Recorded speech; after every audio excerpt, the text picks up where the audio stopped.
1969 में कुछ 650 मिलियन लोगों ने नील आर्मस्ट्रॉन्ग को मून पे अपना पहला कदम लेते हुए देखा। उसके बाद 5 और मून लैंडिंग हुए और फिर ऑलमोस्ट 50 सालों तक कोई भी इंसान मून पे वापस नहीं गया। But that's about to change. अगले कुछ सालों के लिए space organisations have planned various moon missions. और तो और इसमें से एक इसी साल 2024 में होने वाला है, where NASA is planning to send a crew to the south pole of the moon. Now, research के हिसाब से lunar travel is about to be commercial. मतलब लोग स्पेस में ट्रैवल कर सकेंगे।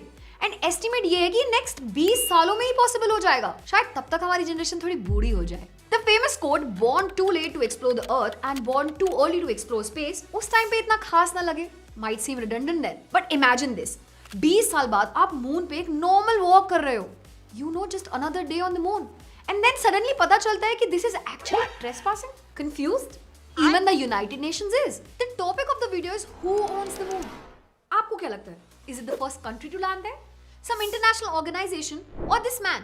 ये है डेनिस होप। 1980 में इन्होंने मून की ओनरशिप क्लेम कर ली और सिर्फ $25 में 1 एकड़ लैंड चांद पे बेचना शुरू कर दिया। एंड 3 यूएस प्रेसिडेंट्स ने भी डेनिस से मून पे प्लॉट खरीदे हैं। एंड जब आप इनके प्लॉट खरीदते हो तो आपको ये ल्यूनर सर्टिफिकेट मिलता है। But is this valid? ये सब हुआ because of the outer space treaty agreement जो 1967 में साइन किया गया था। It said that it should be for the first benefit of all mankind and second setting of non-appropriation. अब इन भारी शब्दों का मतलब ये है कि कोई भी देश अपना झंडा चांद पे लगा दे, चांद उनका तो नहीं होगा ना। तो जो डेनिस होप पिछले 40 साल से लैंड बेच रहे हैं वो और कुछ नहीं, बस एक स्कैम है।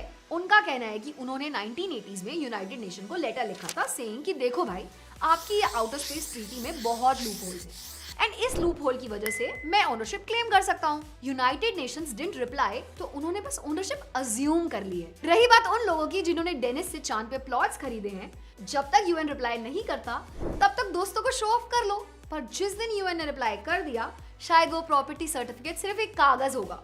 तो समरी ये है कि there is no real way to own land on the moon yet. Investments in securities market are subject to market risks. Read all the related documents carefully before investing.